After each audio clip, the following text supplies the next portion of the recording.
Welcome to the No Pants podcast, directed by Natalie Sarah Brown. Hosted by Michaela McCormick. Produced by producer.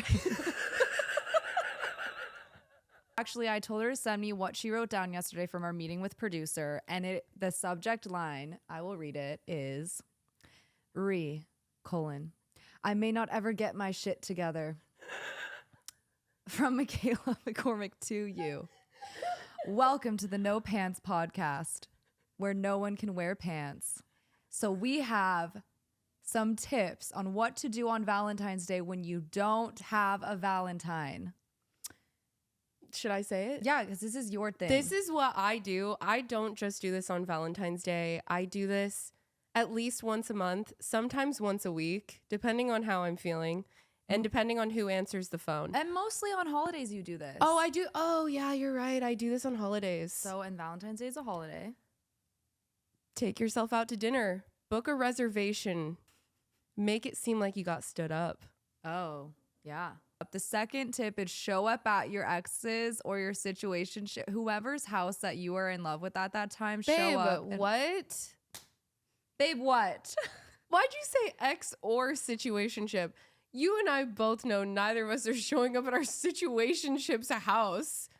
Our new situationship, but our old ones, maybe. Can I say for the record that you and I are the type of people who pretend like we don't even know our situationship exists?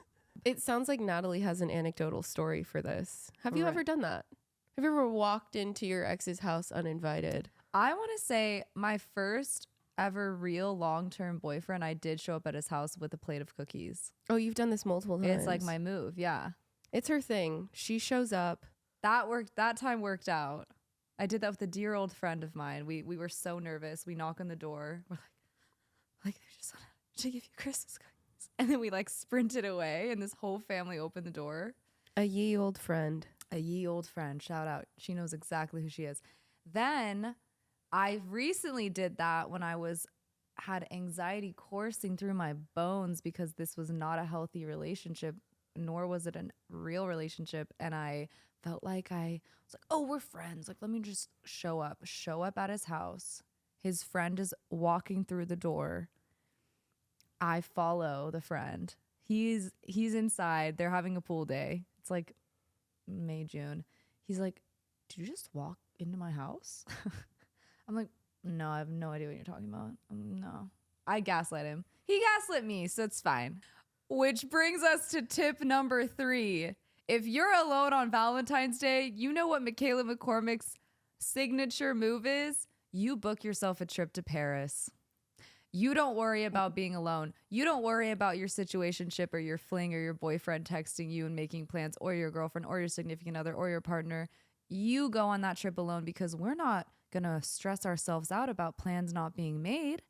Tip number 4, get so immersed in the work that you create an entire short film, enter it into film festivals, and get a placement in the London Director Awards. Oh, babe. Which is why we're actually going to Europe. I just knew that we were already going to be in London, and I was like, I may never make it to Paris. And I am telling you right now, my first time in Paris is not going to be a romantic trip. It is not. I was not about to experience that. No. Like, why would I want my first experience in the city of love to be with some dude? I don't like people getting close to me. Yeah. I'm like, hey, back up. She's like, back up, sorry. I actually didn't know that about myself. How did you not know that? I don't know. Like, before us being closer friends over the last 6 months, I legitimately did not know how cold I was. I thought that I was the warmest ray of sunshine. I thought I was like super cuddly. I thought I liked it when people got close to me. I thought I trusted people. And being around you, I'm like, oh, I actually don't trust anyone. Yeah. And that's also why I don't keep a lot of friends around me, because I'm like,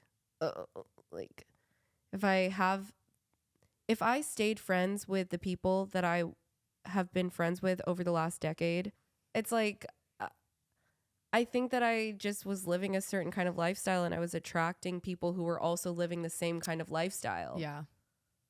So like they can still do that in peace. Like go ahead and do that. But I just don't think that I want that in my life. And it's hard to be friends with people who are living a lifestyle that is not conducive to how you want to live yours. You're so right. And even me and my roommate right now, we've somehow met these people that are way different than the people we were meeting when we were working at a different company. And it's like, I keep being like, how are we meeting these people? Like, what is happening? Like, are we putting something out? Like, are we out of relationships? Like, are we just meeting more people? But they're just like in kind of the same space in their lives. It's frequencies. Yeah. Okay. It's free. We're in a different frequency. Like I'd say we were here and now we're here. Yeah. Like we've leveled up a little bit, but Hell it's an yeah. interesting frequency to be in. Right. It's nice. I was like, what's happening? It's fun. It's fun to experience that when you keep on elevating yourself, stuff follows. But there is a little bit of a curve where you're experiencing that like alone time because there's a transitional phase where you're going from your old lifestyle to your new lifestyle. And it can be difficult to get through that. And that's a hurdle that a lot of people don't get through. Like, I know we've all heard that person who's like, oh, I want to go on this diet or I want to make this big change in my life or whatever. And then they just don't. And it's because they can't make it through the transitional period that it takes to get to the next level. They had the capabilities all along. They were just handcuffing themselves. If you haven't already picked up on this by now, Natalie and I are from the same hometown. We grew up together. Yes. Went to middle school and high school together. Mm-hmm. Partners in AP chemistry. DECA president, DECA vice president, and then DECA president. We've experienced a lot of stuff together. Mm-hmm. Separated for a few years. Went Very separate ways. separate. Went separate ways. We went separate ways while also going the same way. Yeah. We both came to Southern California. Mm-hmm. And we both got into the entertainment industry. Yes, we did. In very different ways. Mine was a little more spicy for a bit. And now we're sitting in the same room on the same podcast talking about Valentine's Day and what to do when you're single, which is not a bad thing. And it's actually awesome. Loving the single life. It's fun because we can just do whatever we want.